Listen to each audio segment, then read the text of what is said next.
My wife and the neighbor's husband were having an affair right under our noses, so I exposed them, cost them both their jobs, and now they're stuck dealing with the fallout while I sit back and enjoy the show. Shithead and Sarah have been like family to my wife and I for several years, practically ever since we moved in across the street from them.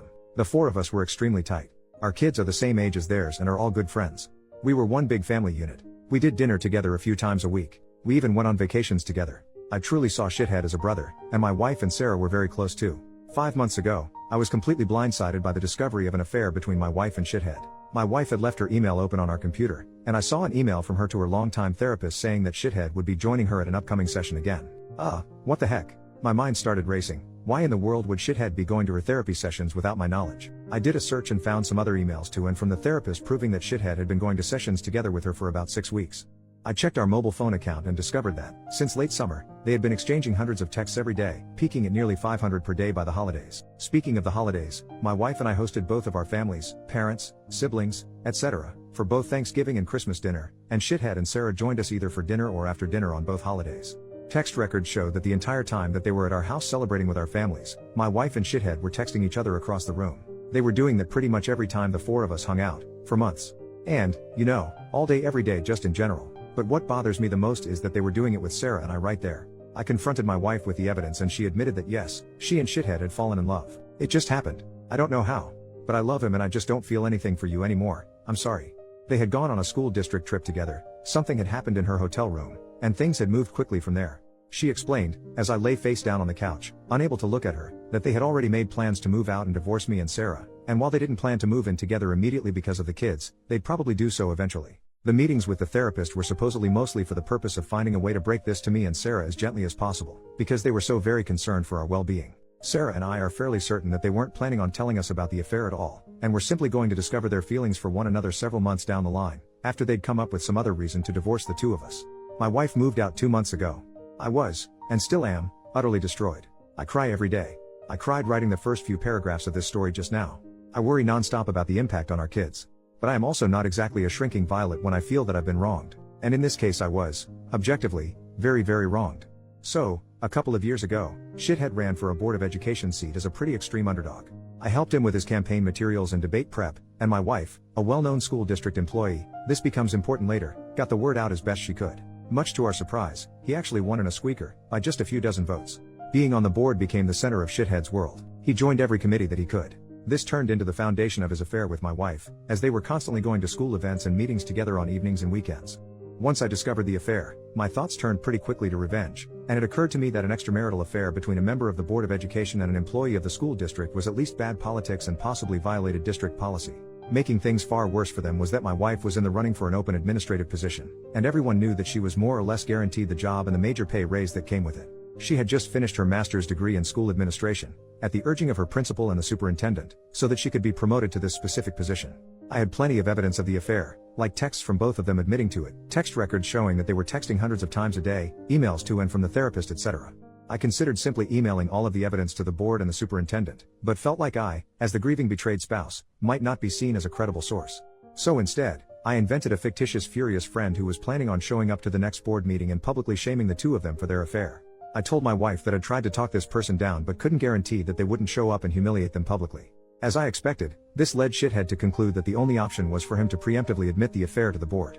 The superintendent subsequently recommended that Shithead resigns, which he did. Sarah said that he was utterly humiliated and crushed, and barely got out of bed for a few days afterward. Once word of the affair and Shithead's resignation started getting around, the superintendent, a longtime friend of both my wife and Shithead, contacted my wife and tearfully informed her that it was no longer politically appropriate for her to be promoted to an administrative position within the district. The position that had been lined up for her was later filled by an outside candidate. This sent waves of confusion and rumor throughout the district, as it was pretty well known that my wife was getting the job. The day after she was informed that she wasn't getting the promotion, my wife and I, despite our crumbling marriage, took our son out to breakfast together on his birthday, and a parent stopped by our table to congratulate her on her new role. She said, "Thanks," then excused herself to go cry in the bathroom for a while. I let the dust settle for a couple of weeks, and then, right before my wife moved out, let them in on my little secret. There was never a furious friend threatening to expose them in the first place. It was just me.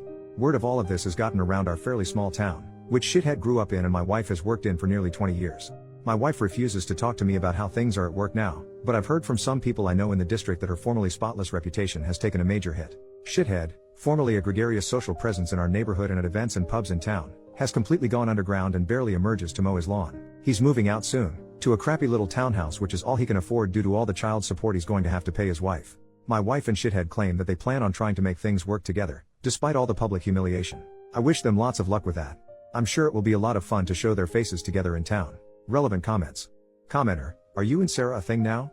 You should totally be a thing, that would be awesome. No. We're friends.